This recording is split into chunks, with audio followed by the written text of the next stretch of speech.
Muito bem, estamos aqui ao vivo para mais uma live, a live de hoje, falando sobre um case de uma campanha muito bacana, que foi o case da campanha do Arthur Henrique lá em Boa Vista, em Roraima. A gente está começando a live agora, o pessoal começa a entrar, tudo mais. Vou fazer as checagens padrões para saber se está tudo bem, se o vídeo está ok, se vocês estão me ouvindo bem, né? Porque aqui já estou vendo aqui já tem a Rosana que está por aí, o seu José Luiz Xavier está por aí também, estou vendo mais gente entrando. Então, sempre quando começa a live, eu faço as checagens para a gente poder seguir adiante. E aí dá tempo do pessoal também que está recebendo a notificação do YouTube e também pelo WhatsApp entrar para poder assistir. Bom, a gente já fez na segunda-feira um encontro para falar da campanha do Emanuel Pinheiro, está aqui no meu canal do YouTube, que foi a campanha lá de Cuiabá, uma campanha muito interessante, que teve reviravoltas e tudo mais. Fizemos na terça-feira a campanha do Claudomiro, em Altamira, que foi uma campanha bastante inspiracional, vamos dizer assim, em que foi preciso vender bastante o conceito do candidato. Hoje a gente vai falar sobre a campanha do Arthur Henrique, que é uma campanha que eu considero muito completa e talvez até um novo marco para quem está fazendo comunicação. Ela tem algumas características que a gente vai falar ao longo do tempo, que vocês vão perceber. A campanha do Arthur foi uma campanha vitoriosa, eu acho que por sinal das capitais foi a maior distância entre o primeiro e o segundo colocado. O Arthur venceu em Boa Vista com 85% é praticamente um massacre em cima do segundo colocado. Primeiro que quase não teve segundo colocado, porque é uma campanha que faltou pouquíssimo, faltou cerca de 400 votos para terminar no primeiro turno. Foi uma campanha que ele fez 49,66 do eleitorado, foi ridículo. Mais um pouquinho já não tinha segundo turno. E aí, quando veio o segundo turno, você deu tempos iguais para os candidatos e esperava-se que teria até uma proximidade um pouquinho maior, mas o que se viu foi uma consolidação da vitória e uma consolidação gigante, digamos, de passagem. Para falar sobre essa campanha, eu trouxe a coordenadora que foi escolhida por nós, né, que é a Fabiana Sampaio. Ela vai se apresentar, vai falar um pouquinho da história dela dentro da comunicação política e vamos falar bastante sobre a campanha. Já vou chamar ela aqui, já quero dar também aqui o boa noite para o Wesley, para o Vinícius, para o Márcio Alcântara, Bardelin, Júlio, Valtinho, Luciano Jesus, Fábio Serafim. Então, boa noite aí para todos que estão entrando. Agora é o horário que começa todo mundo a entrar. E a audiência dos vídeos das lives é muito maior depois do que no momento. Já está chegando aqui mensagem que talvez o. Deixa eu ver aqui. Só um segundo. Que a internet está dando umas travadinhas, mas eu acho que não deve estar prejudicando. Então, o Bruno Miranda, o Michel Charles. Então, acho que a gente já pode começar, né? Então, vou chamar aqui agora a Fabiana Sampaio. Deixa eu colocar ela na tela. Seja muito bem-vinda, Fabiana. Obrigada, Marcelo. Boa noite a todos.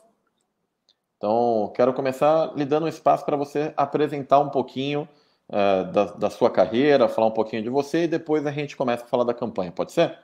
Pode sim, vamos lá. Para quem ainda não me conhece, meu nome é Fabiana Sampaio, eu sou jornalista, sou consultora de comunicação, trabalho com comunicação política há mais de 10 anos. Fui assessora de imprensa do governador Rodrigo Hollenberg em Brasília, do senador Regufe, já participei de outras campanhas também.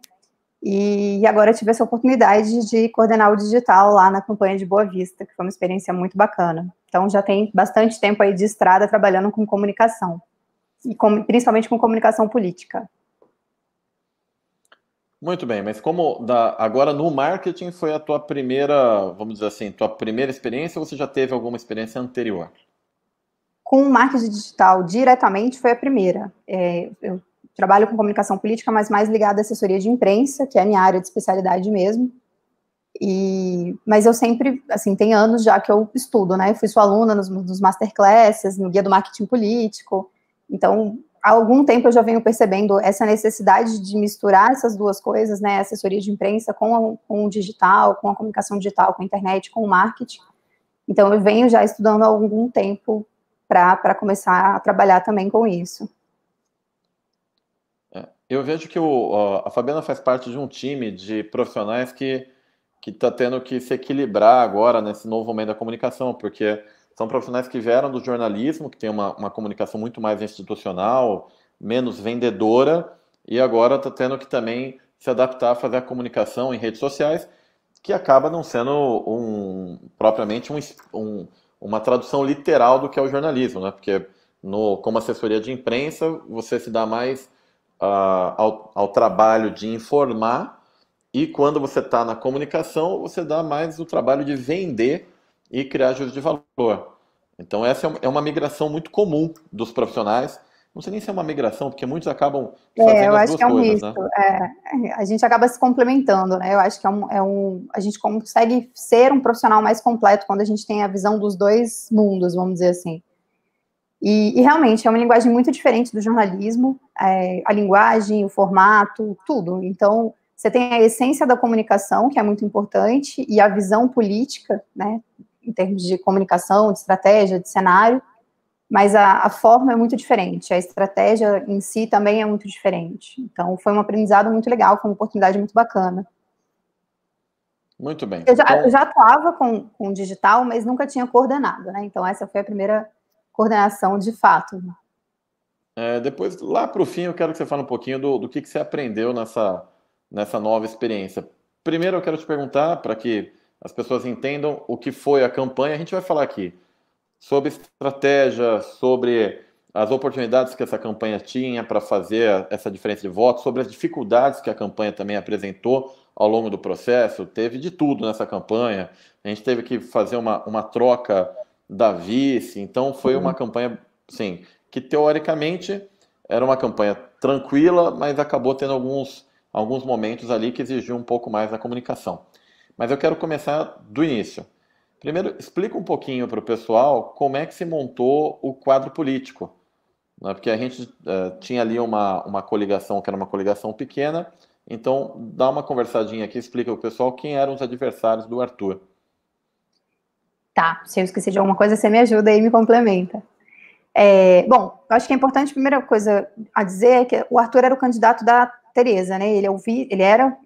Né, por enquanto ele ainda não assumiu ainda, ele é o vice-prefeito da prefeita Tereza, que fez uma excelente gestão lá, Tereza Surita, e que tem uma aprovação muito boa da população, mais de 70% de aprovação da gestão. Então, isso era uma das coisas positivas. E a gente tinha que eu acho que é uma peculiaridade de lá, a gente teve vários adversários, eram, se eu não me engano, 10 no total, concorrendo. Então, a gente tinha o Otacílio, que foi o que acabou indo para o segundo turno, tinha o Linoberg, a Gerlane, esqueci o nome da outra que era apoiada pelo Chico, me ajuda, Marcelo. Ah, você está falando da Sheridan? Sheridan, obrigada. E alguns outros menores, eu não vou me lembrar de todos, mas esses eu acredito que eram os principais. Otacílio, Sheridan, Linoberg, eu acho que eu posso acrescentar o Nicolete como desculpa, sim. Um player, né? Porque aí você tinha o Nicolete, que tinha uma expressão mais ligada ao bolsonarismo. Total, ele tentou surfar nessa onda. Aí você tinha a Sheridan, que tentava colar a imagem dela como se ela fosse uma nova Tereza Surita, que era muito conhecida lá, ela é muito popular nas redes sociais. O Linoberg, que é um vereador em mandato. Bastante atuante lá. Muito atuante, mais ligado a essa área de professores e tudo mais, porque ele é professor, inclusive, né? Se eu não me engano, sim. Aí, quem mais? Nicolette Sheridan. Sim, dos principais eram esses, porque é tanto candidato. E o outro porque... E aí você teve também o seguinte, a Sheridan, ela tinha meio que o apoio do governador. O Otacílio tinha o apoio do Jalcer. Né? Era uma coisa assim, que é uma outra figura lá, que é deputado estadual. Então, mas eu acho que no fim das contas, todo mundo era um pouco apoiado por todo mundo. Era um negócio de doido. Porque o que eu entendi que era assim, era a renca contra o contra a Arthur. gente. Era exatamente isso. Não, porque a lógica era...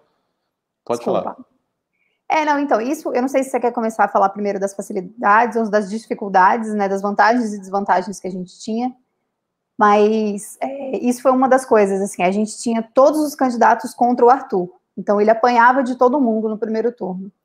Quando foi dando um pouquinho mais para frente, que eles viram que tinha chance, aí eles começaram a escolher mais em quem bater, e mirar um pouco menos na gente e um pouco mais ali para os outros que eles achavam que tinha chance de ir no segundo turno. Mas no início era pancada.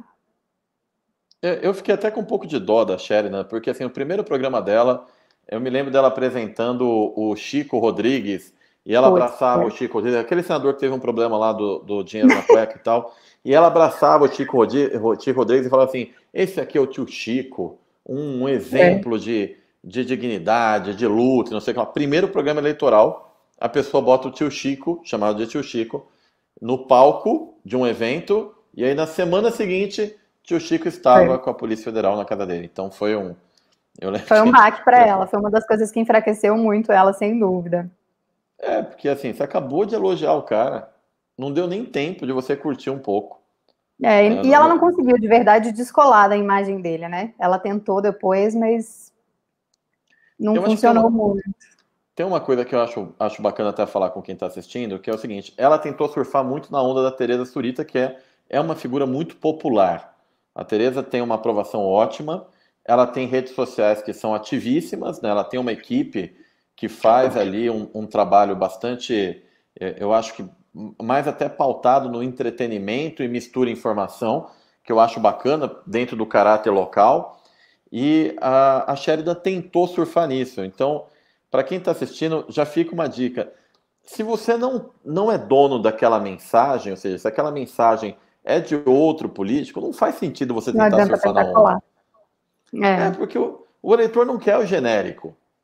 Assim, se eu for escolher, eu vou escolher quem é dono da mensagem, da pauta. Não faz sentido eu pegar o genérico e pintar ela de nova Tereza Surita, até porque a Tereza vira e fala, olha, ela não sou eu. Acabou.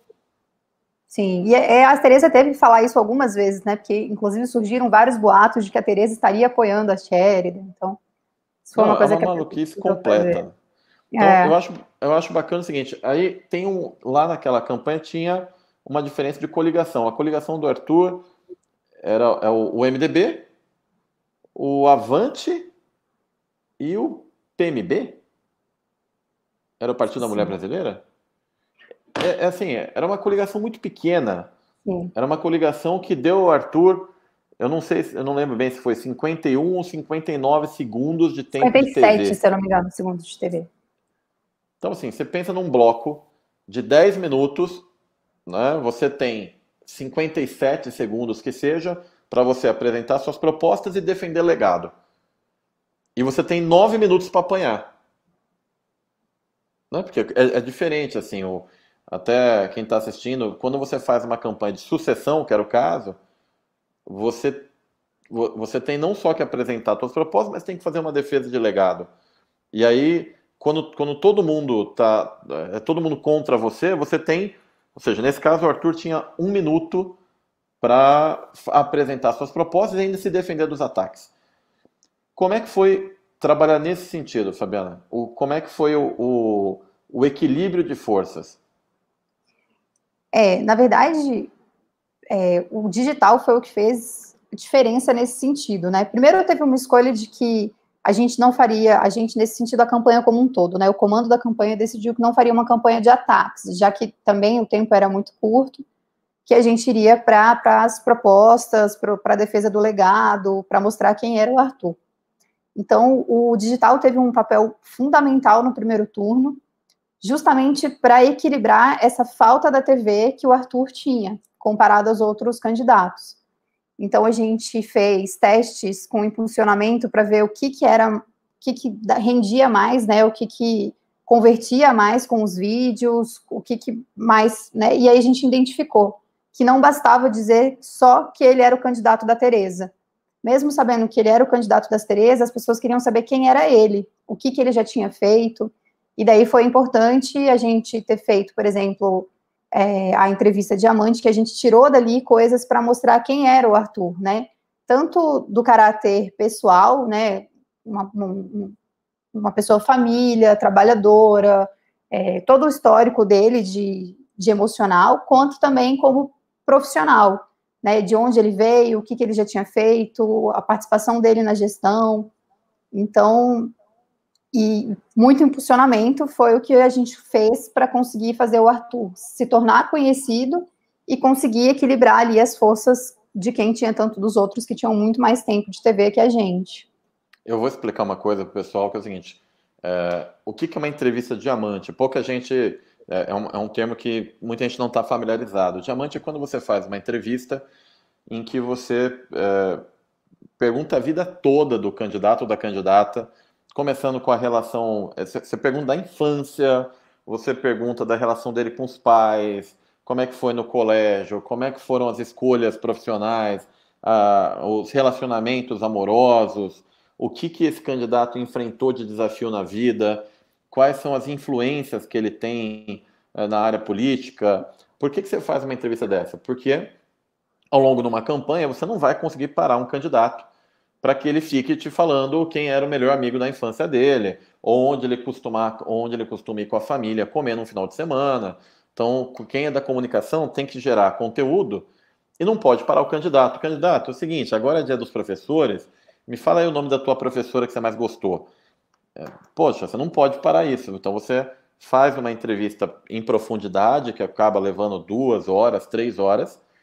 Depois você condensa essa entrevista, pega os principais pontos e deixa essa entrevista. Você pode tanto divulgar elas num canal de YouTube, como você pode usar fragmentos dessa entrevista ao longo da campanha toda.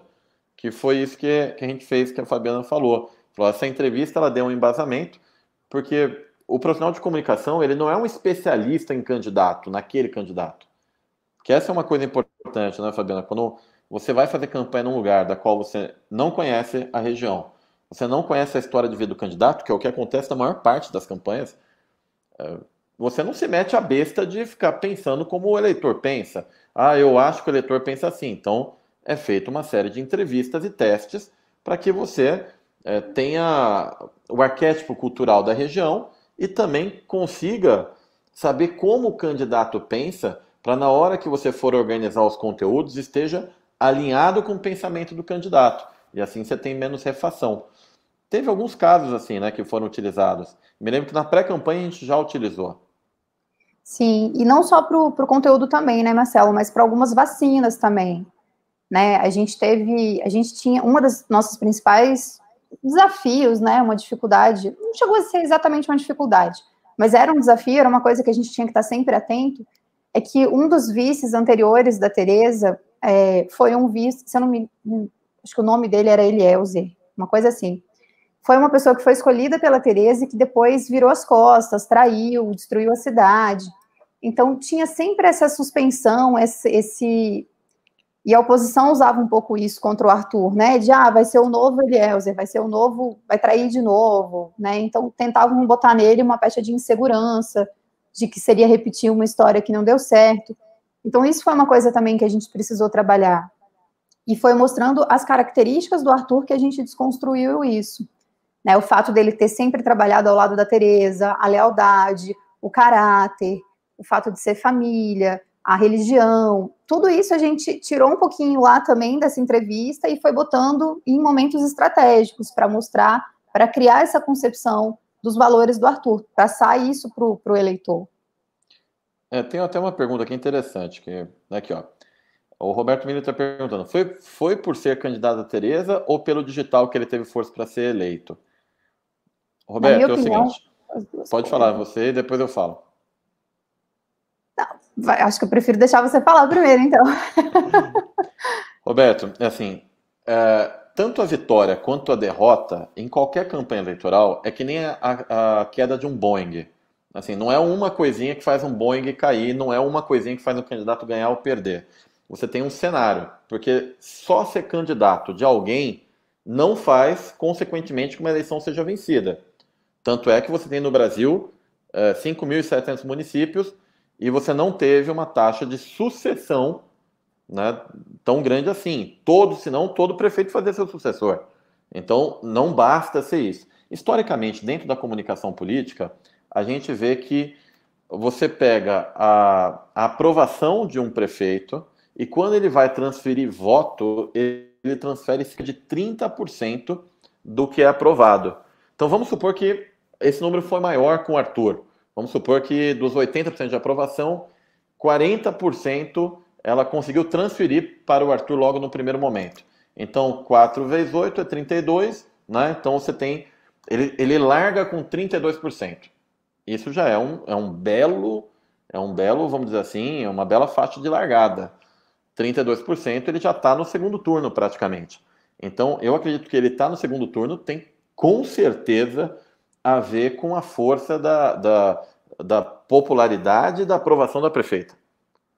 Aí é que vem as outras coisas, né? Porque aí eu vou deixar até para a Fabiana complementar em relação a isso, mas eu acho que o principal é você ser. É muito difícil você separar, falar, não, isso aqui foi responsável por tanto, aquilo responsável por tanto. Porque numa campanha você tem a militância, você tem a mídia impressa, você tem a televisão, você tem a internet, você tem o candidato, né? O candidato também é um negócio super importante. Você tem uma mensagem-alvo. Não adianta você fazer uma campanha com vários elementos e a mensagem está errada. A gente vai falar disso provavelmente na live de amanhã. Então, assim, quando você faz uma campanha em que a mensagem está destoante do candidato. Então, não é só por uma coisa, mas tem várias outras. Eu vou deixar aqui a Fabiana complementar. Isso a gente conseguiu demonstrar também com o próprio digital, porque a gente fez testes, né, com o digital, do que colava mais, do que as pessoas aceitavam mais. E uma das coisas que a gente identificou não bastava ele ser o candidato da Tereza, ele precisava ter uma cara, as pessoas queriam saber, tá, tudo bem, ser o candidato da Tereza já é meio caminho andado, mas eu preciso saber quem é ele, o que ele fez. Então, o digital ajudou também nesse processo de aumentar a visibilidade dele e torná-lo conhecido, tornar a história dele conhecida, o trabalho dele conhecido, além de fazer essa junção, porque tinha uma coisa muito engraçada que acontecia nas pesquisas também, é que quando elas eram livres, as pessoas falavam, a gente tinha o percentual das pessoas que votavam no candidato da Tereza e o percentual que votavam no Arthur. Então, as pessoas ainda não vinculavam que o Arthur era o candidato da Tereza. Então, isso também foi um trabalho que o digital fez para associar essa imagem e mostrar quem era o Arthur, mostrar as características dele, que ele era capaz. Então, a gente foi montando quais são as características que a gente precisa passar para o eleitor para ganhar ele, para conquistar, para mostrar quem é o Arthur. Então, a gente foi elencando isso com a estratégia. A gente precisa mostrar que ele é leal, a gente precisa mostrar que ele é trabalhador, que ele esteve sempre ao lado da Tereza, e que ele não só esteve ao lado da Tereza, mas que ele trabalhou junto com ela, que ele foi secretário de Educação, ele foi secretário de Tecnologia. Então, a gente começou a mostrar também a atuação dele dentro da gestão. Então, isso foi uma coisa que a gente identificou e precisou dar uma ajustada, vamos dizer assim, né? Não adiantava dizer que ele era o candidato da Tereza, ele trabalhou junto com ela, ele esteve com ela. Porque quem conhece Boa Vista, quem conhece a gestão da Tereza, existe uma diferença muito grande, assim, a presença da Tereza é uma presença muito forte, é uma presença marcante pra caramba, é alguém que ela tem vamos dizer assim, um magnetismo pessoal muito grande, né? E o Arthur, ele enquanto vice, sempre foi uma figura muito discreta. Sim. E aí é uma diferença de personalidade enorme. Assim, ambos são competentes, são. Mas uma pessoa é uma pessoa que ela é o centro das atenções. O Arthur nunca foi o centro das atenções. Então ele passou... Até pela eminência do cargo também, né? Como ela era prefeita e ele vice, ele secretário também, quando ele foi secretário, a proatividade maior acabava sendo dela por conta do cargo também. Né? Isso então, foi uma coisa que a gente também precisou responder muito, eu não sei se você lembra, mas eram as pessoas julgando onde você estava nos 4 anos, né? Querendo dar a entender que não sabia onde ele estava. Isso também foi uma das nossas dificuldades, que era a falta da presença do Arthur nas redes. Né? Ele não tinha redes fortes que dessem sustentação para isso também. A gente precisou construir. Porque como o Arthur, assim, é até bom para quem está assistindo saber, o Arthur não era um político eletivo. Essa foi a primeira campanha, de fato, que ele disputou na cabeça como eletivo. Assim, ele foi vice na outra campanha, ou seja, ele não fez campanha, propriamente dito. Nunca foi vereador, nunca foi deputado, ele não tinha uma história, ou seja, a Sheridan era deputada federal, o Otaci deputado federal, Nicolete deputado federal, tinha mais um também, um senhor também que já tinha sido muitas vezes candidato, Luciano. Luciano, Luciano caso. também já tinha uma carreira, o Linoberto, vereador, o único postulante ali, vamos dizer assim, ou com chances, né, de ganhar, que não tinha esse perfil carreirista, era o Arthur. Então, é uma pessoa que sempre foi muito técnica, mas sem o traquejo político que os adversários tinham. Então, por isso que eu falo assim, olha, ser o candidato Tereza é uma parte importante, e eu não tenho dúvida nenhuma, mas o que eu vi do desenvolvimento do Arthur enquanto candidato, do início para o fim da campanha, é uma coisa que raramente eu vejo. Alguém que ganha um tom de amadurecimento, e aí o que eu posso destacar nessa campanha é de fato a vontade do cara, entendeu? Porque tem candidato que ele está fazendo a campanha por fazer. Não, o Arthur, ele entendeu, falou, cara, a campanha é isso, eu vou ter que. É um cara que você ia. Vamos fazer uma preparação aqui para um debate. Você lembra da preparação que a gente fez com ele para o debate? Lembro. Assim, quem não sabe o que é uma preparação de debate, você tem políticos tradicionais, você não faz uma preparação do jeito que a gente fez com ele. Político tradicional, você fala, olha, o tema é esse aqui, se perguntar isso, você tem aquilo, provavelmente as perguntas que vão cair são essas, você tem as perguntas que você deve fazer ao adversário, você tem essas 15, 20 perguntas aqui e tal, e você faz uma reunião e acabou. Conta um pouquinho como é que é um treinamento de debate, como é que funciona isso para o pessoal entender? Olha, a gente teve a experiência, por exemplo, do Arthur. O que a gente costuma fazer, e aí isso é mérito do Marcelo, né? Enfim, é preparar de fato o candidato, não só para o que ele precisa falar, mas como também para as oportunidades que ele tem quando ele é questionado, né? Então, a gente prepara ele em todos os aspectos, a gente ensaia mesmo os debates, a gente cronometra tempo para ele conseguir responder o que ele precisa responder dentro do tempo. Então, ele já sabe quais são as perguntas que ele precisa fazer sobre cada tema, como responder sobre os principais temas mais críticos, como não cair nas cascas de banana que os adversários vão jogar. Então, a gente faz mesmo a simulação real do debate com um material prévio preparado para o candidato, tanto em relação às perguntas que ele deve fazer para cada oponente, quanto com o que ele precisa saber responder, né? Com o Arthur tinha uma questão que era muito fácil, assim, porque ele participou da gestão, então ele tinha todas as informações. Ele sabia muito bem, então ele foi seguindo as orientações, foi se preparando, se dedicou. Ele é um cara fantástico, um dos melhores candidatos com os quais eu já trabalhei, assim, sem dúvida. Uma pessoa incrível e super dedicada, de fato, para a campanha. Eu acho até importante ressaltar, porque às vezes as pessoas acham, não, como é que é preparação? Você falar dentro de 1 minuto, 1 minuto e 30, você passar a sua mensagem é uma coisa dificílima. Então, assim, você não reagir mal a um ataque do adversário é uma coisa dificílima. Quem nunca esteve sob ataque não sabe o que é isso. Então, o que você faz? Quando um candidato não é ainda tão experiente, e em alguns casos até quando ele é experiente, é conveniente você montar um treino de debate em que você moe o cara. Assim, na primeira pergunta você já arrebenta o maluco.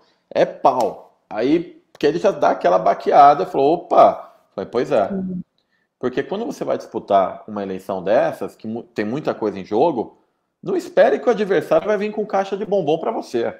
O adversário vai vir com porrada. E aí tem a sacanagem que o adversário faz. Ele fala uma coisa e pergunta outra. E aí, você faz o quê? Você defende o ataque, você responde a pergunta. Então, um debate. O Arthur só foi no debate no segundo turno, porque no primeiro turno eram 10 candidatos. Aquilo era uma bagunça. Não tinha nem como debater, era uma bagunça. Como é que você faz um debate com 10, pô? Eu vi que lá em Porto Velho eles fizeram diferente. Eles fizeram num dia 3, no outro dia 3, no outro dia 3. Eu acho que isso faz mais sentido do que você propor um debate com 10 debatedores. Agora, no segundo turno equilibrou. Aí foi Otaci e Arthur e ficou, eu acho que é evidente que o Arthur estava muito melhor preparado. Mais bem preparado.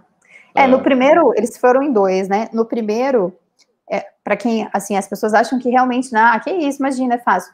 O outro, assim, é um cara experiente na política. E ele foi muito mal no primeiro debate. Ele não conseguia responder praticamente nenhuma pergunta dentro do tempo. Nem a réplica, nem a pergunta. Então, assim, não é uma coisa fácil e demanda realmente uma preparação de quem já tem mais experiência sobre isso, né? Eu acho que fez bastante diferença também pra gente o debate. Se ainda tinha alguém em dúvida, quem assistiu o debate teve certeza absoluta de que o Arthur era o mais bem preparado. Porque como é que você faz um candidato ter uma distância tão grande? 85% é coisa demais, não é assim. Eu nunca, na minha carreira, em 20 anos, eu nunca tinha visto um candidato fazer uma peia dessa como aconteceu.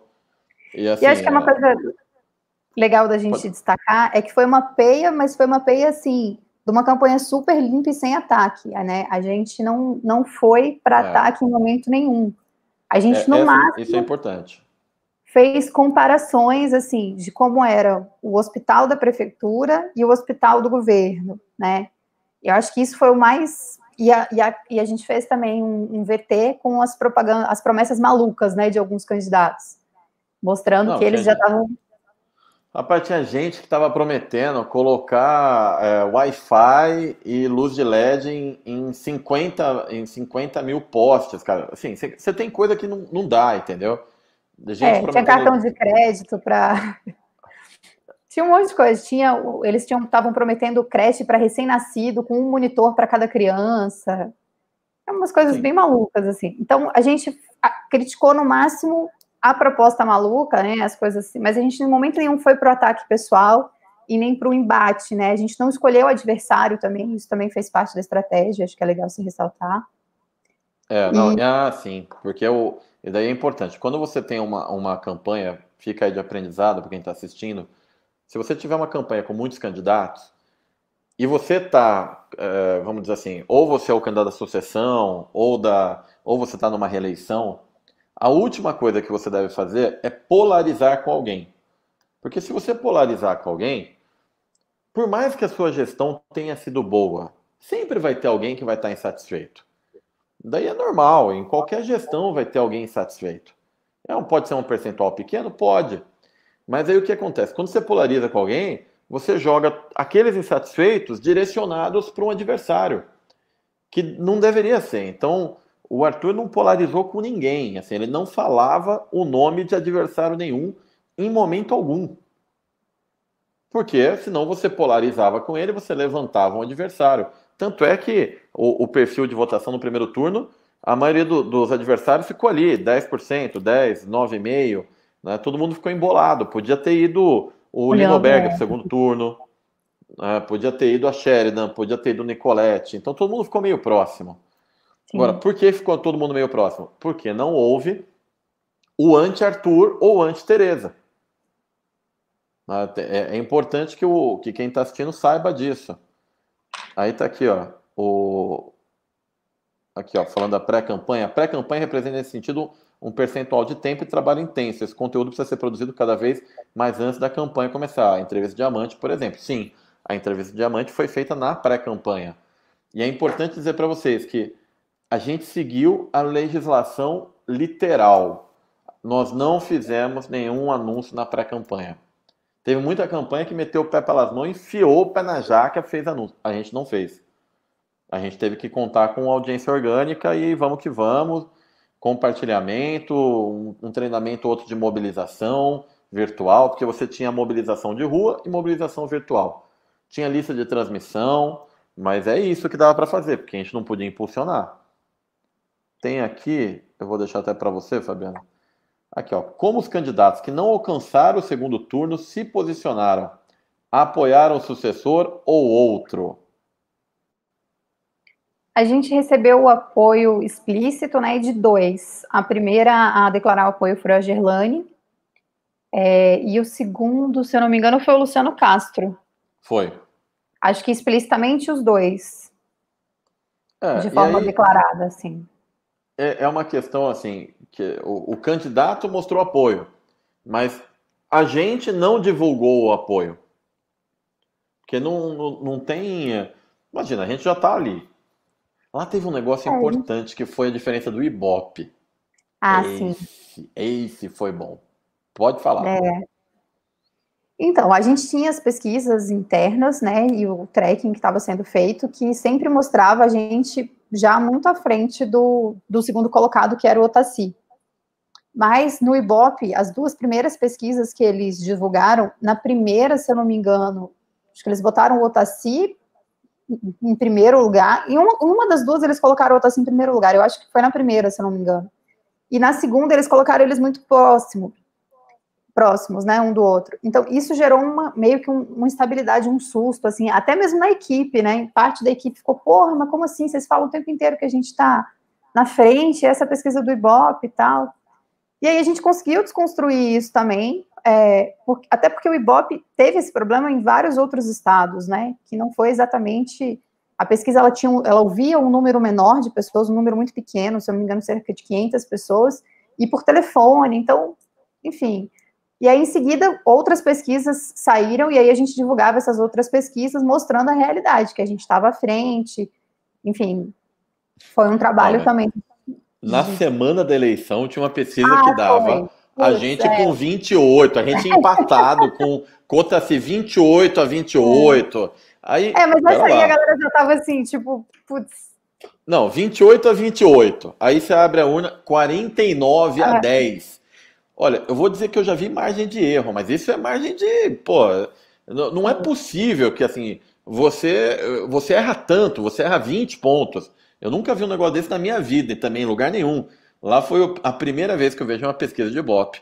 Dá uma diferença só de 20 É, pontos. Tem até aqui, ó, tem a pergunta aqui, ó. Qual a avaliação de vocês sobre as pesquisas tradicionais? Ibope, Datafolha, está havendo problema na coleta de dados, metodologia, voto envergonhado?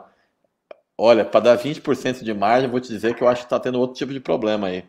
Não quero levantar polêmica em relação disso, mas na próxima reforma complicado. eleitoral eu vou bater bumbo para que não tenha mais pesquisa aberta, cara. Isso tem que parar, porque isso é uma manipulação. O eleitor olha uma pesquisa dessa, ele é levado Ele a crer, deixa de porque votar, às vezes, a gente estava o tempo todo, eu olhava e falei, não, peraí, a gente tá ali entre 30 e 34. 30 e 34, 30 e 34, o tempo todo. Por isso que alguma coisa teve que mudar. Até 15 dias antes do final do primeiro turno, a gente estava 30 e 34. Eu vou deixar isso para a Fabiana. Como é que de 30 e 34 você foi para 49?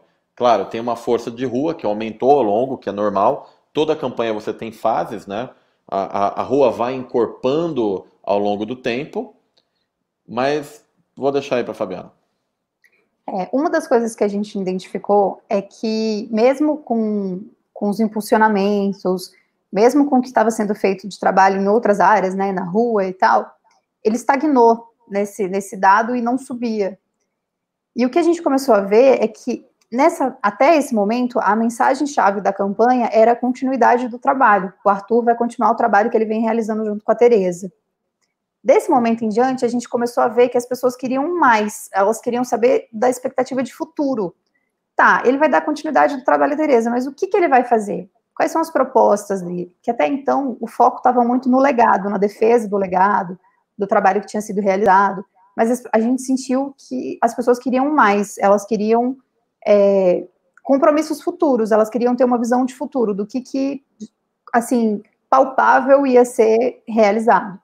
E aí Isso chegava até no WhatsApp, né, da campanha. Sim, chegava. A Nos gente comentários. muito. Gestão de resposta recebia o tempo inteiro. Tá, mas quais são as propostas? O que ele vai fazer para tal classe? O que ele vai fazer pela educação? Começou a chegar isso de forma muito, muito forte, né? E a gente cobrava, assim, porque a gente queria dar esses retornos e queria ter esse conteúdo. E aí foi quando você entrou e sugeriu, olha, a gente precisa ter as propostas, a gente precisa, e aí a gente ficou martelando nisso até que as propostas foram de fato construídas, e aí foi a virada de chave da onde ele voltou a subir nas pesquisas, com a mensagem de ele vai continuar o trabalho da Tereza e avançar. Então, e a gente começou a usar isso nas peças também, e aí a gente tinha 5 propostas principais, né, 5 áreas principais de propostas e tudo. E aí a gente começou a trabalhar isso mais nas redes também. Eu quero aproveitar até para destacar porque assim, essa campanha ela teve um negócio muito diferente das outras campanhas que eu participei. A primeira coisa, ela teve, acho que são dois pontos importantes. A primeira dela é uma coordenação coesa. Sim, você tinha uma coordenação que não era uma coordenação que alguém espirra, ela, não, muda aqui de área. O outro tosse, muda para cá a direção. Não. A coordenação dessa campanha, eu vou te dizer, foi a melhor coordenação de campanha eleitoral da minha vida.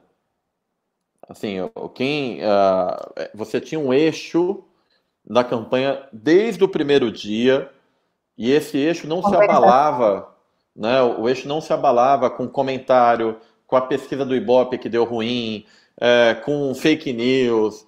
Cara, a coordenação dessa campanha foi brilhante, foi a melhor coordenação com que eu já trabalhei.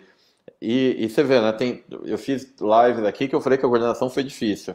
Essa foi a melhor da minha vida. Além disso, e a segunda parte que eu acho importante destacar também, você vê, essa mudança que a Fabiana falou, a gente saiu. Vamos dividir a campanha em três partes, vai? Para ficar mais organizado na cabeça de quem está vendo. Primeira parte, quem é o candidato da Tereza? É o Arthur. Aí tem vídeo lá, quem é o Arthur? Quem é o Arthur? E não sei o que. Vídeo em que ele responde mensagens no comentários. Então, começou por aí, quem é o Arthur? Então, em primeiro lugar, é mostrar que o Arthur é o candidato da Tereza. Pronto. Porque todo mundo falava que ia continuar o trabalho da Tereza. Teve isso também. É a primeira vez que eu vejo isso. O adversário fala, não, eu vou continuar o trabalho da Tereza. Vou manter os programas, vou manter inclusive os mesmos nomes, vou manter os programas e vou ampliar. Pois é, um negócio assim, bom, mas tudo bem. Mas você vê, é uma mensagem que realmente qualquer um pode falar. Eu vou continuar o trabalho do outro. Qualquer um pode falar, não é uma mensagem única. Então, mas a gente tinha que primeiro identificar que o Arthur era de fato candidato da Tereza. Identificado isso nas primeiras 2, 3 semanas, maravilha. Aí você tinha que mostrar que ele não era um poste, porque ele nunca foi um poste, ele é um cara que já trabalhava com a Tereza. Uma coisa assim, não, ele é o meu candidato, eu vou eleger aqui esse poste. Mas não era isso. Ele já trabalhava, ele fazia parte da gestão, era um cara que ele trabalhava ao lado dela. Ah, pronto. Então, aí você vai para esse segundo momento da campanha, que é mostrar que de fato ele esteve presente. E aí você tem o terceiro momento da campanha, que é o momento de mostrar para onde nós vamos agora. Porque eleição também é perspectiva de futuro. Se você asfaltar uma rua, o eleitor bate palma naquele dia, pô, que legal, não piso mais na lama. Passou 6 meses, aquela rua já é carne de vaca. Ah, não foi mais que obrigação, viu? Aqui eu pisava na lama, mas eu gostei, mas olha, tá muito bom. Agora eu quero saber aqui. Então, aí você tem que dar a perspectiva de futuro. Então você pode dividir a campanha em 3 momentos, vamos dizer assim. Porque o segundo turno foi um passeio, o segundo turno foi uma campanha. O turno não tem. Foi tão passeio o segundo turno que a gente reduziu o investimento em impulsionamento a quase nada. No primeiro turno, não. O primeiro turno foi pesado. Ali, porque o cara tinha só 1 minuto e 9 para apanhar. Aí você não tinha o que fazer. Então, quando a gente fez essas viradas de chave, vamos dizer assim, aí vem o segundo ponto principal que eu gostaria de destacar para vocês. Foi a simbiose que houve entre TV e internet e rua. Eu destaco essa campanha por ser a primeira campanha multimídia, uma campanha transmídia que eu fiz e que eu participei e que a gente conseguia de fato ter uma linguagem que era a mesma linguagem colocada na televisão, mas ajustada para a internet e ajustada também. Todo mundo tinha um ajuste para a mídia impressa. Tinha um jornalzinho que tinha lá a linguagem dele, mas ele falava a mesma coisa que a internet falava na linguagem dela, que é a mesma coisa que a TV falava na linguagem dela. Então, você de fato teve uma campanha transmídia. Agora, assim, se eu vou falar, tudo foi amor, não é óbvio que nem tudo foi amor. Não tem como você... Porque senão as pessoas ficam... Elas acham, não, que maravilha, não foi isso não. É claro que tem divergência entre as equipes, porque um está acostumado a trabalhar de um jeito, outro trabalhando de outro jeito. Mas como todo mundo queria dar o seu melhor, tá tudo bem, entendeu? As pessoas divergiam, mas elas não divergiam pela maldade um com o outro, divergiam porque tá acostumado a fazer de um jeito, né? Fala um pouquinho dessa história da blocagem do programa de televisão, como é que isso era usado na internet. Dá uma pincelada nisso, Fabiana. Isso foi uma das coisas também que foi bacana, que o digital ajudou, né? Essa simbiose do digital com a TV ajudou a construir e foi muito positivo para a campanha, porque os testes que a gente fazia na internet com impulsionamento serviam para a TV montar o programa que teria mais aceitação pela população. Então, acho que é até melhor você falar dessa parte, Marcelo, que você vai conseguir explicar melhor, você é mais didático do que eu. Fabiana, como é jornalista, né, é diferente de quem está na propaganda. É o seguinte, o programa de televisão tinha 57 segundos. O tempo que a gente usa na internet, no Instagram, é até 1 minuto, né, num feed. Foram feitas algumas peças para YouTube que eram peças de 4, 5 minutos. E elas usavam, em alguma parte, as peças que eram utilizadas para televisão, mas elas eram remontadas de uma forma a fazer sentido para o YouTube. E ali você tinha o 16:9, que é o padrão wide. A gente chegou a fazer alguns comerciais próprios para a internet num formato 9:16. Então a gente pegou partes do programa de televisão, incluímos depoimentos, estendemos depoimentos e usamos ele na internet. Isso só foi possível porque não tinha uma frescura que acontece em muito lugar, que é o programa de televisão chegar para a internet no último minuto. Não tinha isso, porque como você tinha uma coordenação coesa, a gente fazia a produção de conteúdo todo mundo junto. Sim. O planejamento, por muitas vezes, é óbvio, como todo planejamento, cai uma pauta. Mas o planejamento do que seria mostrado na televisão era de 3 semanas de antecedência. Nossa Senhora! Não é porque é bom a gente falar. Sabe que é três Isso era semanas? é, Dava tempo, né, Fabiana? Para você esquentar a pauta, pô. dava, não. Isso era uma coisa legal. A gente não tinha dificuldade para ter acesso ao material da TV. A gente tinha, às vezes, uma dificuldade de tempo de produção, porque era uma equipe pequena e era uma equipe que por experiência, era mais acostumada a fazer TV.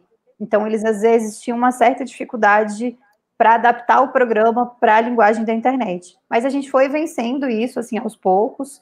A gente também teve que... Nem tudo que a gente queria fazer, a gente fez, também justamente para adequar ali a realidade que a gente tinha. Mas eu acho que, no fim, isso funcionou. A gente conseguia os programas com antecedência. Assim, quando muito difícil, a gente conseguia no dia anterior. Mas a gente tinha pelo menos 1, 2 dias antes o programa, e a gente conseguia, sim, fazer essa montagem, fazer essa blocagem para colocar no History, para colocar nos formatos que a gente tem nas redes. Então, isso foi uma coisa bacana, assim, que a gente conseguiu colocar para funcionar no primeiro turno. Isso é uma coisa importante, porque geralmente tem briga entre coordenação de televisão e coordenação de internet. Nesse caso não teve separação de coordenação. Era uma Eu acho que coordenação só, E né? eu acho que é uma Então, coisa legal, porque eu acho que as pessoas não têm muita noção de como é que é o operacional prático ali do dia a dia, né, quando a gente está falando. Então, só para dar um panorama, assim, para quem está assistindo. O que a gente costumava fazer?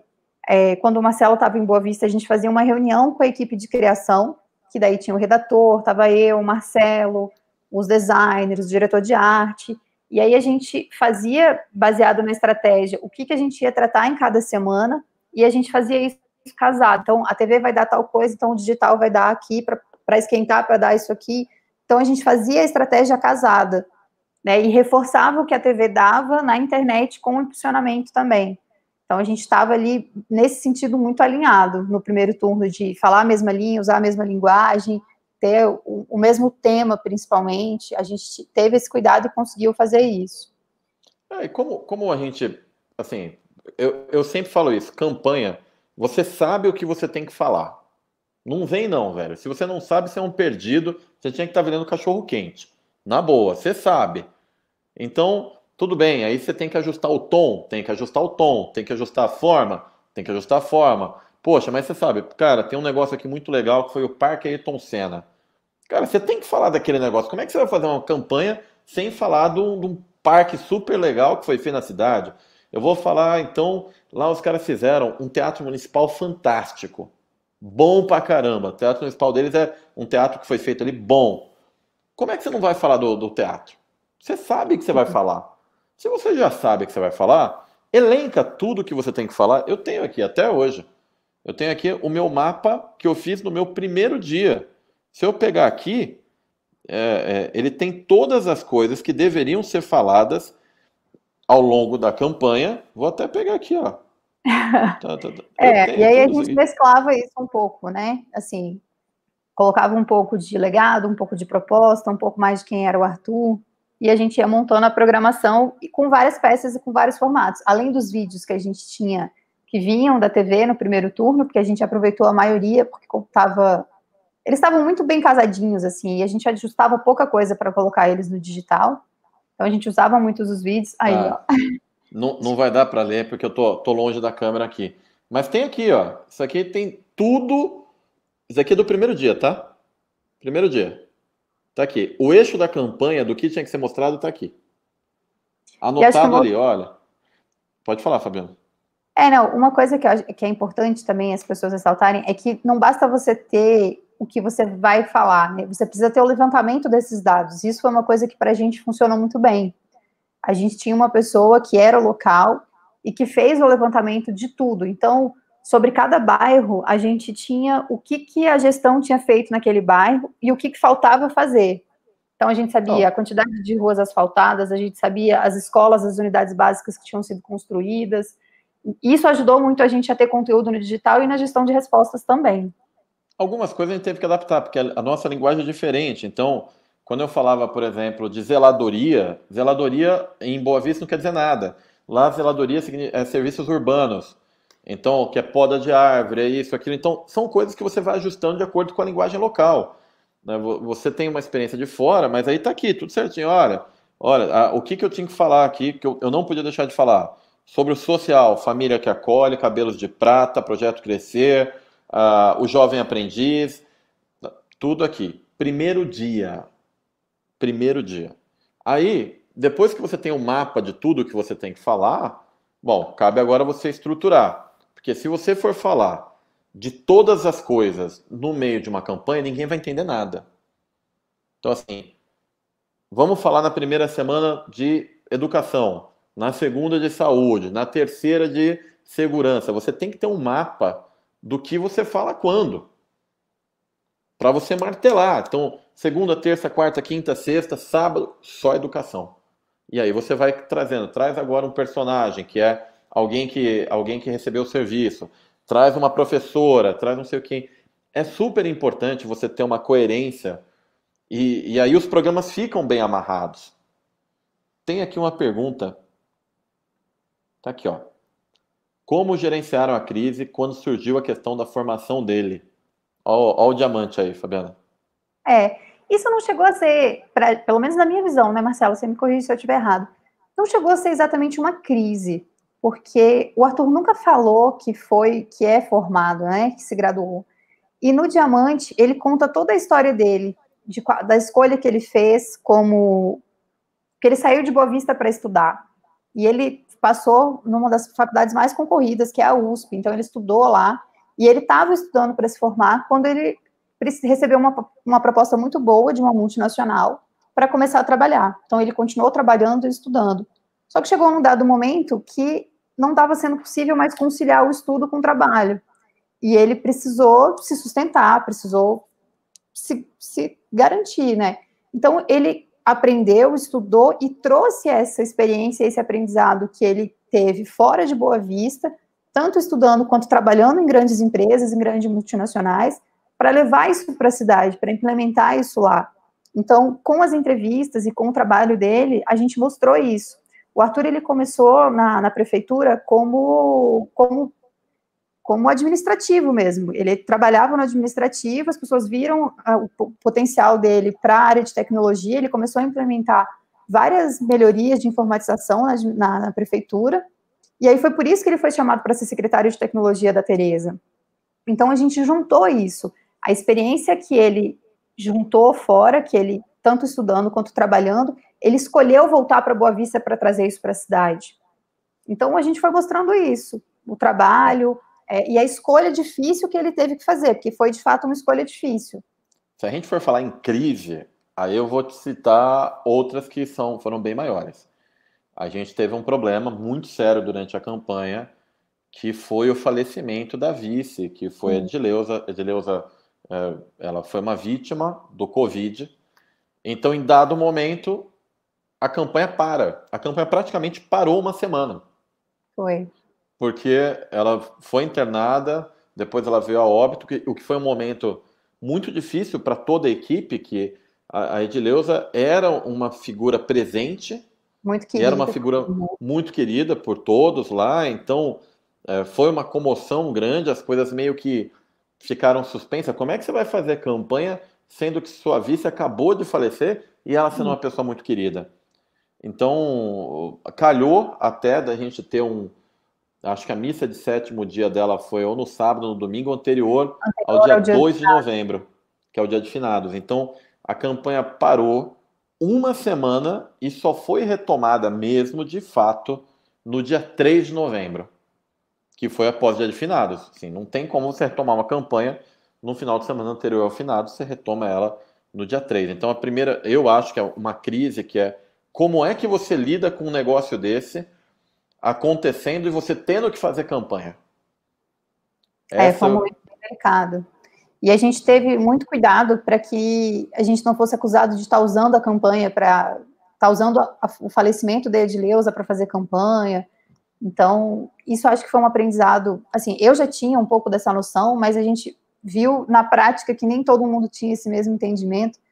Então, eu espero a campanha, mas acho que isso é uma coisa importante também. Toda a comunicação que a gente precisou fazer sobre o falecimento da Edileuza, a gente usou zero de campanha. A gente não botava o número, a gente não botava nada que relacionasse a campanha, tanto em respeito a ela, quanto em respeito a todo mundo. Então, é importante ter esse feeling, né, essa sensibilidade mesmo, né, que às vezes a galera tá tão maluca na campanha que atropela algumas coisas. Então, a gente, inclusive, teve, assim, além do falecimento da Edileuza, no dia 2 a gente foi cobrado por não estar postando nada, só para vocês terem uma noção, assim, de como é que as coisas ficam, assim. Porque, assim, militância, eu entendo, às vezes, tem uma militância, e ele fala, pô, mas não vai postar. Cara, como é que eu vou postar alguma coisa em dia de finados? Eu sei que tem campanha que postou Feliz Dia de Finados, mas, olha, se eu fizesse isso, eu rasgava o meu diploma. Eu não vou publicar uma campanha em dia de finados, pelo amor de Deus. Isso é uma estupidez, eu não posso fazer um negócio desse.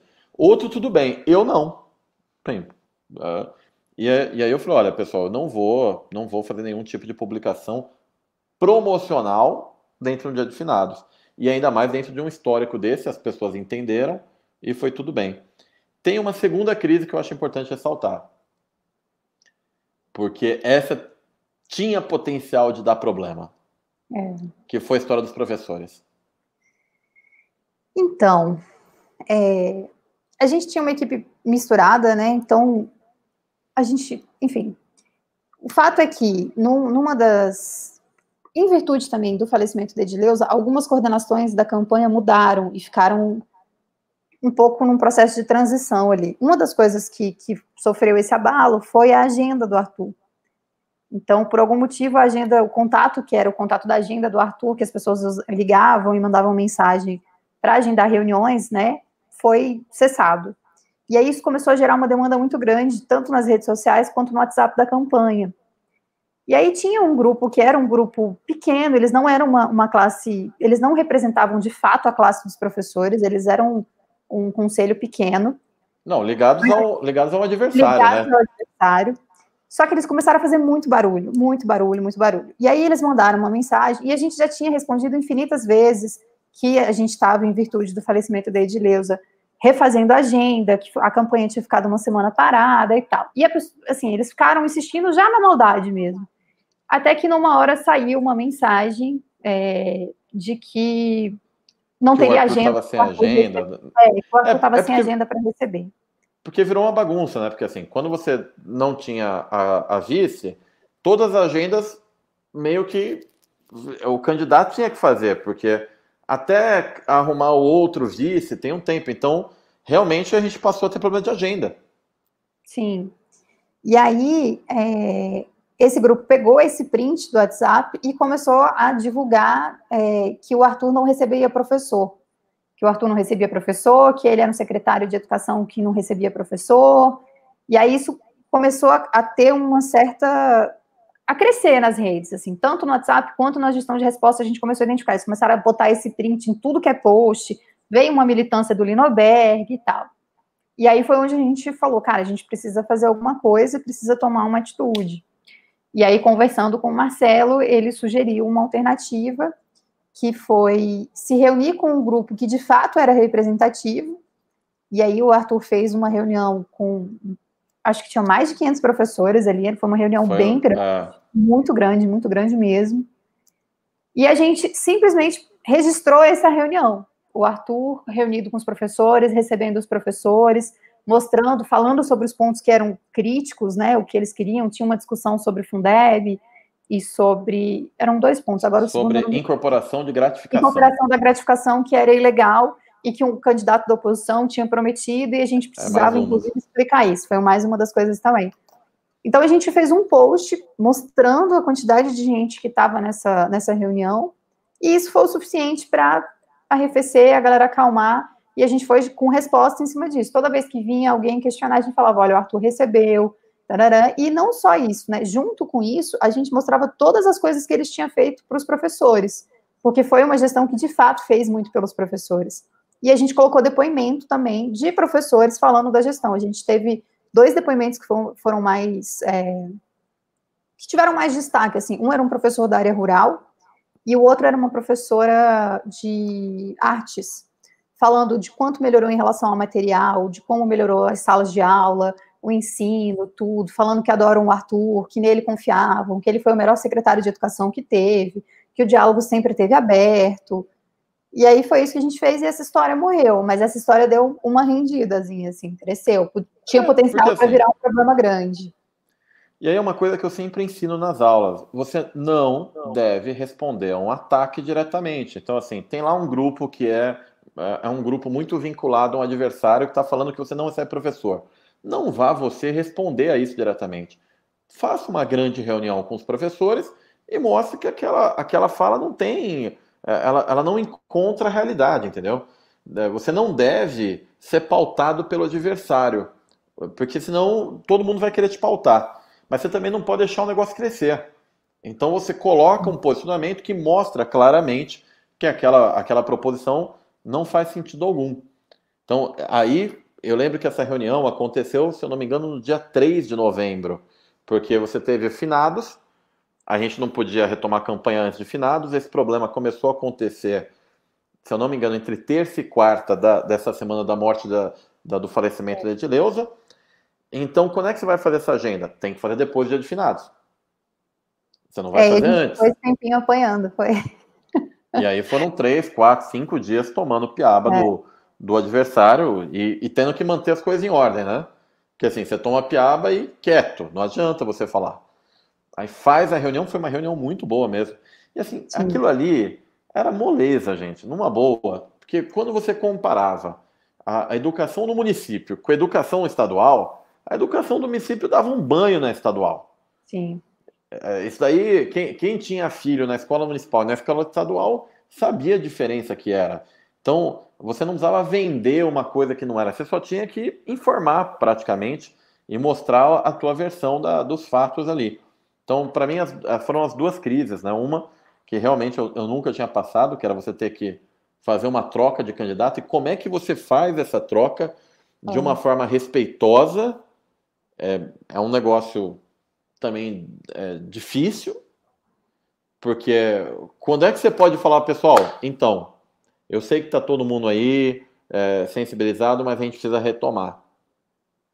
É uma das coisas mais difíceis que eu já vi dentro de comunicação política.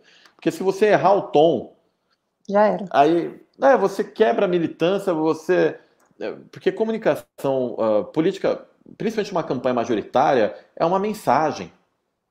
A mensagem dessa campanha foi que haveria uma continuidade, não só do trabalho da Teresa, mas uma continuidade do carinho pela cidade. Eu acho que a mensagem-alvo é: esse carinho pela cidade vai continuar. E para isso tem que ser esse cara aqui.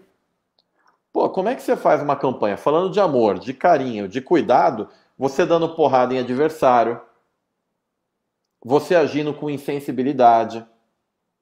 Isso não casa.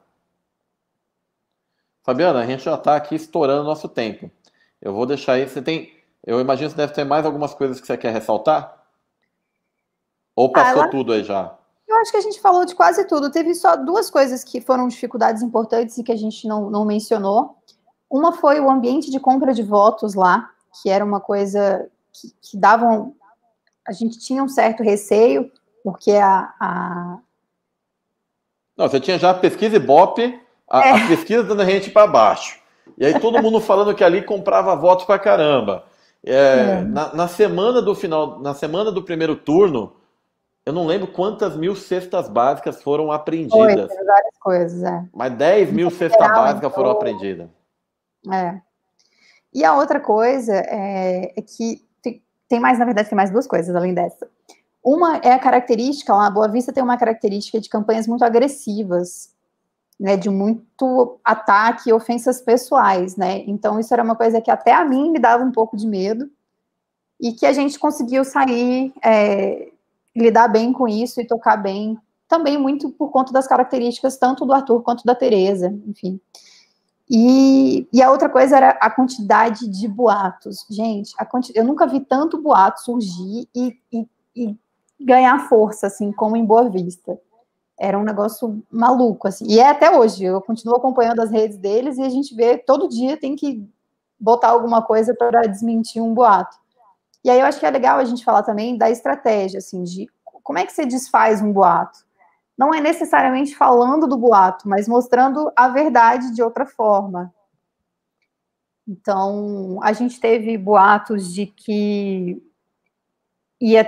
a prefeitura ia parar de recolher as coisas, de lixo. A gente teve várias coisas. Daí a gente foi mostrando, a gente fez uma separação. O que era prefeitura, normalmente a Teresa respondia, e o que era diretamente relacionado à campanha e ao Arthur, a gente respondia. Então, teve essa questão do diploma, a gente foi mostrando várias coisas, mas nunca indo de frente, né, falando, estão dizendo isso. Não, a gente mostrava o fato, a verdade, a verdade é essa aqui, a realidade é essa aqui, e aí a gente disseminava isso. Eu acho que é tudo, a gente falou os principais pontos, Marcelo, pelo menos do que eu tinha listado, assim, como principais coisas mais importantes para falar da campanha, da estratégia e de como é que foi o trabalho. Acho que a gente falou sobre tudo. Eu realmente quero reforçar essa questão da simbiose. Para mim, é o que há de mais relevante ainda, porque quando você tem um time coeso, e eu falo, divergências sempre haverão. Sim. Porque são pessoas com experiências diferentes de vida, com entendimentos de comunicação diferente, e aí você vai ter em algum momento um ruído ou outro, mas é um estranhamento.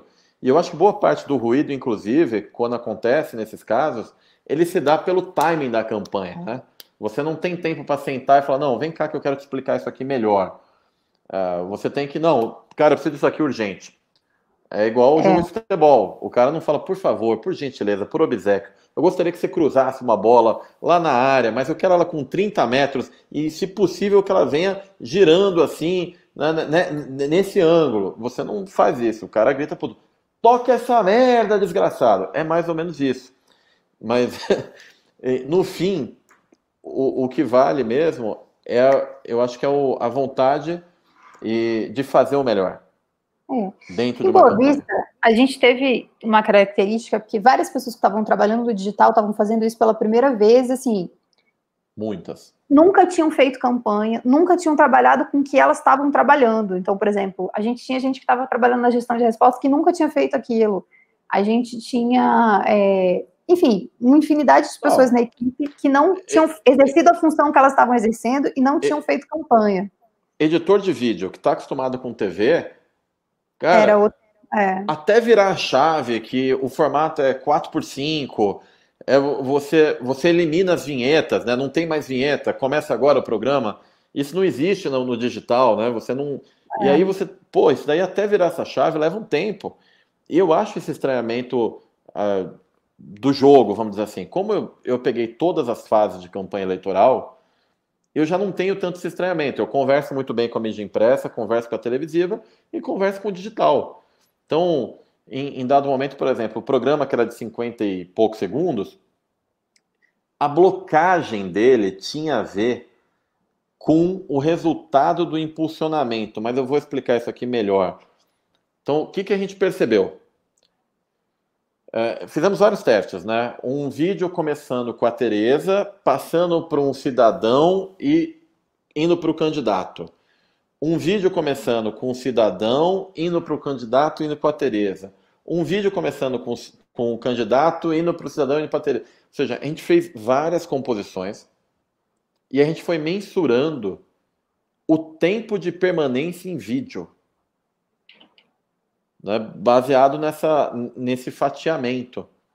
Sabe quando foi que eu aprendi a fazer esse negócio? Eu aprendi a fazer isso daí lá para 2008, 2007, quando eu tinha blog, e aí eu testava como é que começava um texto para ele ser mais lido.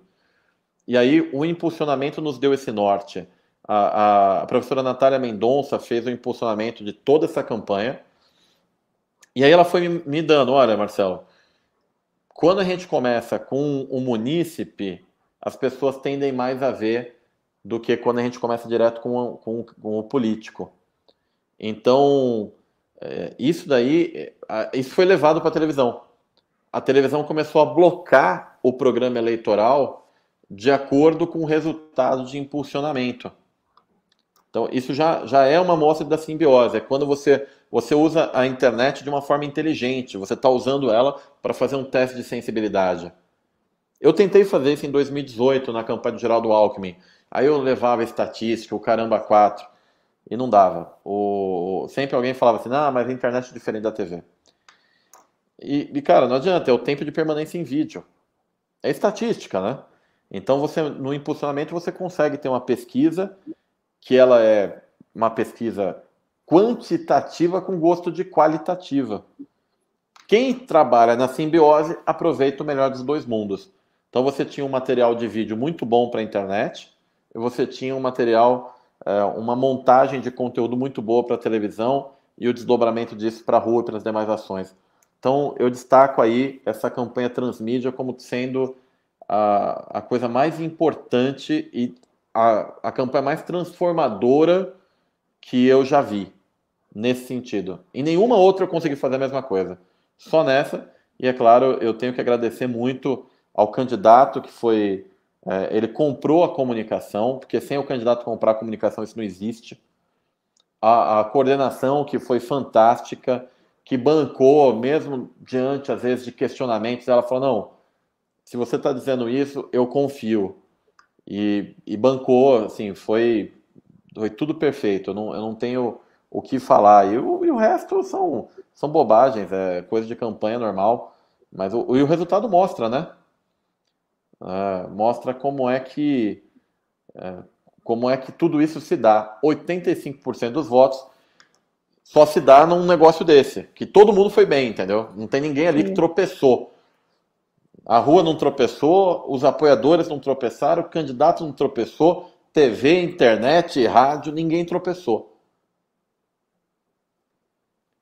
Fabiana, quero encerrar aqui com você primeiro, me falando do teu aprendizado, o que você aprendeu e o que você quer compartilhar com as pessoas.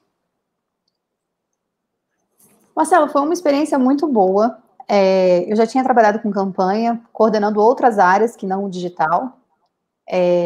E foi muito bom ter a oportunidade de colocar na prática o que eu já vinha aprendendo, né, nas aulas, acompanhando o teu trabalho, acompanhando o trabalho da Natália. Nossa, infinitas coisas, assim. No dia a dia da campanha a gente aprende muito, porque é fazendo que você vai vendo as coisas acontecendo, assim, que você fala, puta, isso aqui é assim. E aí vários insights que você tem de colocar as coisas na prática, né? eu acho que eu costumo dizer assim, que ninguém sai de uma campanha do mesmo jeito que entrou, tanto em relação a aprendizado, a conteúdo, quanto a... Eu sei que você não gosta muito desse termo, mas assim, mas evolução mesmo enquanto pessoa, né? A gente aprende muito, você mistura muitos mundos, né? Você vai para uma realidade que não é a sua, conhece pessoas com visões de mundo muito diferentes da sua, e é uma troca ali com uma intensidade infinita, assim. Então, foi uma experiência muito boa, eu aprendi muito com você, com a Natália, com a situação, com as pessoas de lá também. Então, eu saio, assim... Quando a gente tá lá, a gente fala, puta, eu quero que acabe, eu quero que acabe. Aí quando acaba, a gente já tá, pô, eu quero outra. É doida. Eu falo que é o viciozinho da campanha, né? É o bichinho. Quando você tá nela, você fala, porra, eu não vejo a hora disso acabar. Acaba o ano e não acaba a campanha e tal, que é realmente muito intenso. É um trabalho de domingo a domingo, é exaustivo, é cansativo. E como coordenadora, Emocionalmente, né? Emocionalmente. emocionalmente, extremamente exaustivo.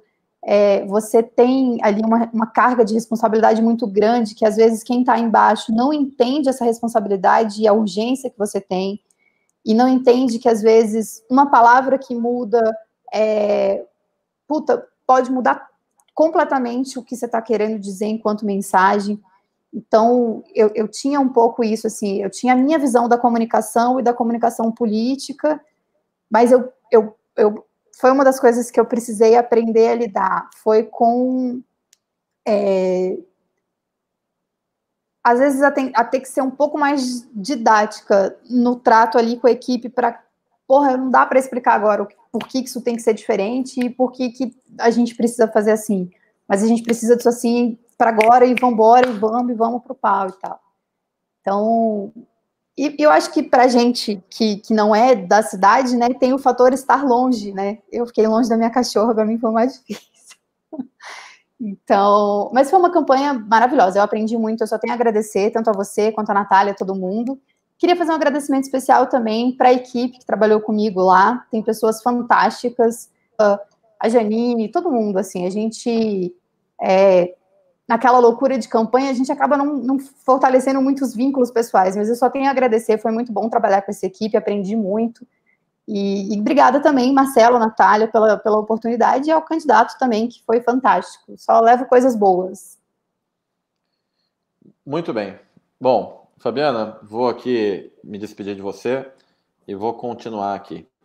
Tá bom, obrigada, Ok? Marcelo, obrigada aí pela oportunidade da live também, espero que tenha ajudado outras pessoas aí. Um Tá abraço, bom. tchau, tchau. Muito bem, pessoal. Terminamos aqui mais uma live falando aí sobre cases de campanha. Provavelmente eu devo escrever um e-book sobre essa campanha, trazer imagens, aquela coisa toda, porque eu acho bacana também, mas eu queria já de antemão ter essa conversa aqui com vocês, mostrar um pouquinho do que foi um bastidor. Foi uma campanha realmente diferente pela simbiose. E eu destaco também, claro, não posso deixar de destacar isso, essa questão, você vê como faz diferença, né? O impulsionamento no primeiro turno. Porque quando o que deu equilíbrio de armas, quando você tem um candidato com 1 minuto e você tem 9 candidatos, 10 candidatos com tempo contra você, é muito difícil. É muito difícil. Então, o impulsionamento, ele ajudou muito a pelo menos dar uma paridade ali. E foi feito com bastante dedicação, testando peça, testando público. Se você pegar lá a biblioteca de anúncios, você vai ver. Assim, a quantidade de anúncios que foi feito para públicos diferentes é uma coisa assustadora. Então é só dar uma olhada lá na biblioteca do Facebook que você vai perceber. Foi muito além do que as campanhas tradicionais fazem, mas porque a gente não podia errar, né? Você errar numa campanha como essa, que era uma campanha que ela não tinha margem para erro, porque qualquer erro ali, você tinha muita gente para te dar porrada. Então, o principal dessa campanha era todo mundo trabalha reloginho. Reloginho. Não precisa fazer nada muito fora da casinha. É só não dar munição para o adversário. Bom, pessoal, então é isso. A gente encerra aqui a nossa live de hoje. Amanhã a gente vai falar com a Cláudia Guimarães sobre a campanha do Timóteo lá em Teixeira, que foi uma campanha também surreal, vamos dizer assim. E na sexta-feira eu volto para falar com a Natália e a gente vai fazer um repasse de várias campanhas, o que mudou nesse ano e o que a gente pode planejar para os próximos anos. Tá bom? Grande abraço aí para vocês e a gente se vê em breve.